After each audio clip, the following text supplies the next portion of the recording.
Hola mis queridos amigos, nuevamente con ustedes su doctor Tigre, el que ronca en esta negra noche neoliberal latinoamericana, sudamericana y ecuatoriana, un consejero de internautas que les invita a ustedes a razonar y a pensar antes de ir a votar. Y esto es muy importante porque su voto significa derechos para sus hijos, derechos para usted, forma de utilización del espacio físico en el Ecuador, forma de relaciones sociales con sus vecinos y con los otros países y forma de supervivencia. ¿Cómo va usted a sobrevivir? ¿Cómo van a sobrevivir los animales? ¿Cómo van a sobrevivir las plantas en este país? Por eso es tan importante su voto. No es importante el voto como era antes. Antes la gente vendía el voto por una botella de trago. Aquí se vendía traguito y gallito y el alcalde de Quito era el dueño de la fábrica de Traguito y Gallito, fue el dueño y compró los votos y ganó las elecciones. Jaime del Castillo se llamaba ese alcalde. Y era dueño de una licorera, pues, Traguito y Gallito. Y así se han comprado votos y así se han hecho alcaldes en este país y así se han hecho presidentes. Porque el voto, ¿qué era el voto? Cambiar la cara del mismo ladrón. Porque eso ha sido la historia de Ecuador. 119 gobiernos y lo único que hemos hecho es cambiar la cara del mismo ladrón.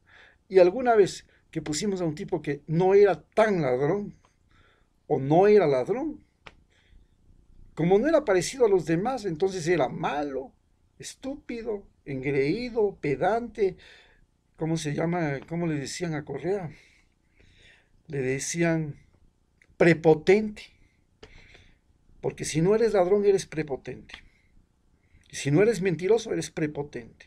Hay que ser mentiroso y hay que ser ladrón para no ser prepotente. ¿No es que en Ecuador la mentira se llama cortesía y el robo se llama ingenio, se llama visión política? Eso es. Entonces, nos enfrentamos a un momento en el cual nos tenemos que preguntar, bueno, la pandemia, ¿qué les hizo ver a los candidatos? ¿Qué les hizo ver a los políticos? Veamos. La pandemia en Ecuador significó un montón de muertos como no hemos tenido nunca. No hemos tenido esta cantidad de muertos que tenemos en esta pandemia. No hemos tenido en absolutamente ninguna guerra.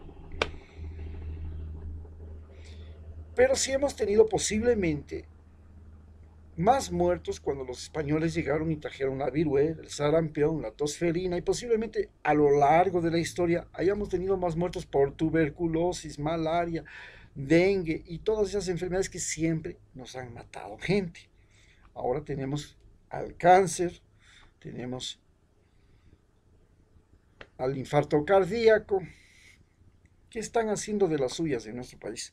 Pero así, en 6 meses, una cantidad de muertos como la que hemos tenido ahora,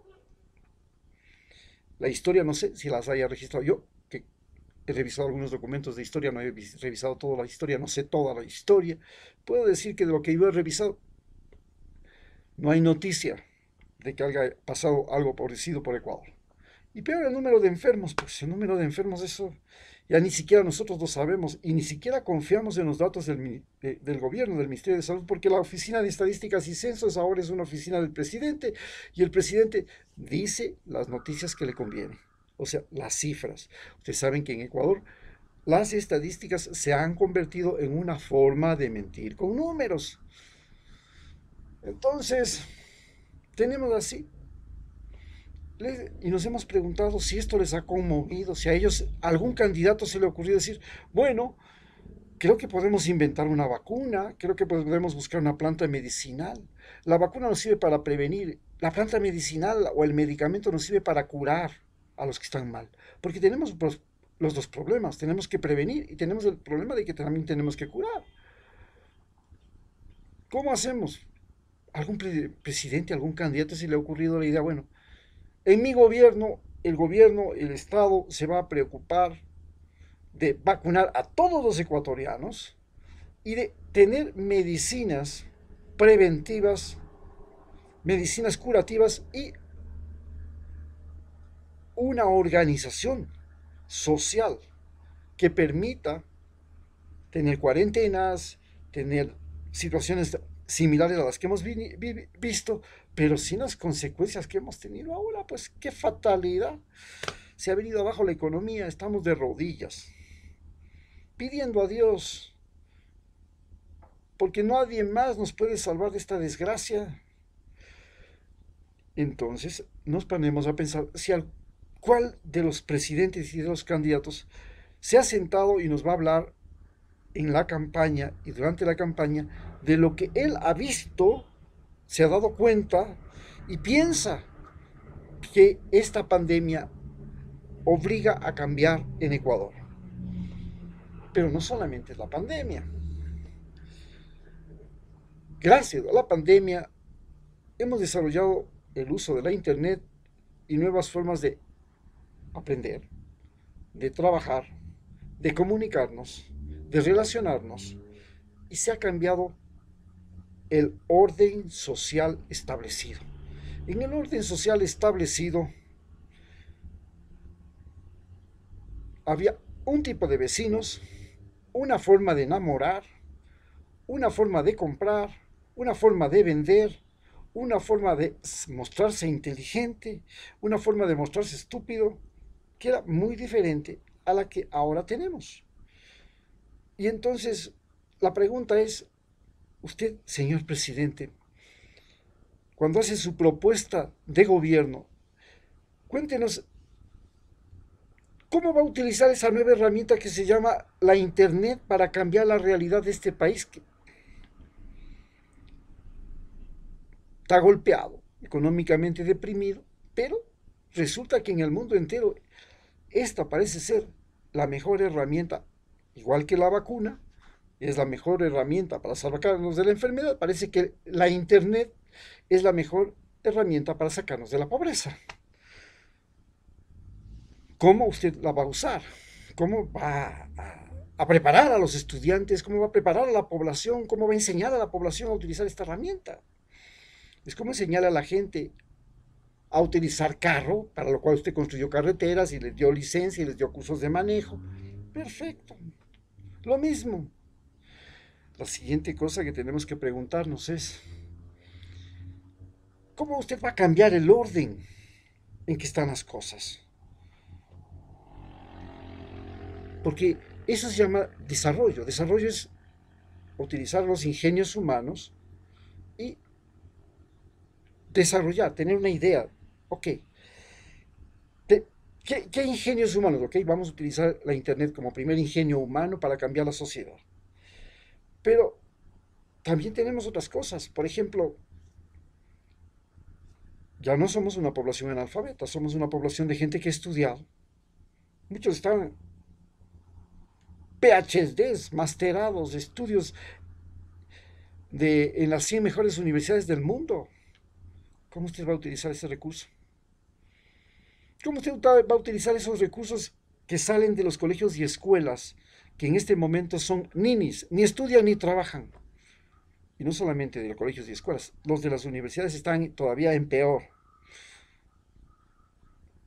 ¿Cómo? ¿Cómo usted va a cambiar esto? ¿Se le ha ocurrido? Cuéntenos en su plan de gobierno cómo usted va a eliminar a los ninis del... Porque los ninis son lo más conveniente que existe. Como hay un montón de ninis, le cogen al doctor Maximiliano Moreno, lo botan del puesto y hay 20 médicos que quieren reemplazarlos. O 50. Entonces, qué buena cosa tener un montón de desocupados porque hay con quién reemplazar. Es como tener un montón de soldados para ir a matarlos en las guerras napoleónicas o por ir a que vayan a morir allí en la Primera Guerra Mundial o en la Segunda Guerra Mundial. Es como tener soldados, un montón de idiotas, pendejos, estúpidos a los que usted les pone un fusil y les dice, vaya y mátense y maten. Más o menos eso, pero ahora se llaman estudiantes, ahora se llaman profesionales, ya no se llaman soldados. Y claro, si usted se moría en la guerra, le terminaban diciendo, es un héroe. ¿Un héroe por qué? porque fue a morir y fue a matar. ¿Y morir por qué? Porque un idiota le declaró la guerra a otro idiota.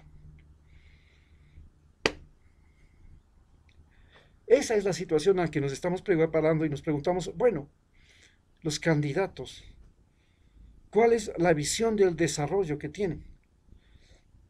Y luego tenemos un problema. Se ha cambiado el orden, se ha cambiado la modalidad, se ha cambiado el transporte, se ha cambiado la comunicación humana. ¿Qué diablos hacen las fronteras? ¿Por qué tenemos fronteras? ¿Por qué tenemos un ejército para cuidar las fronteras y nos sale tan caro ese ejército? ¿Para qué nos sirve un ejército? Si cualquier ejército de un país vecino o de los Estados Unidos, que es nuestra principal amenaza, ni siquiera necesita atacarnos, ni enviar soldados para destruirnos. Desde allá nomás un misil y se acabó. Acabado el palacio del gobierno, se acabó la pelea. Eso es todo. ¿Para qué tenemos soldados que nos cuestan carísimo su entrenamiento, su equipamiento y todo? ¿Por qué no los cambiamos y los convertimos en policías? ¿Por qué tenemos fronteras? ¿Por qué las fronteras impiden a los venezolanos llegar acá y nosotros irnos a Venezuela?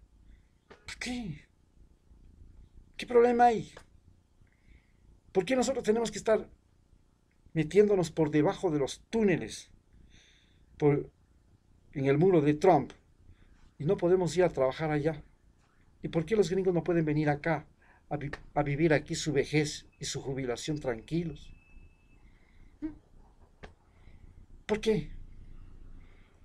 ¿Cuál es la política migratoria? ¿Cuál es la política de migración del campo a la ciudad y de la ciudad al campo? ¿Cómo se va a manejar eso? Hemos sido atormentados con ese problema. Han llegado campesinos acá y se han convertido en delincuentes. ¿Cómo es eso? ¿Cómo vamos a evitar eso? Y con eso concluimos. Muchas gracias.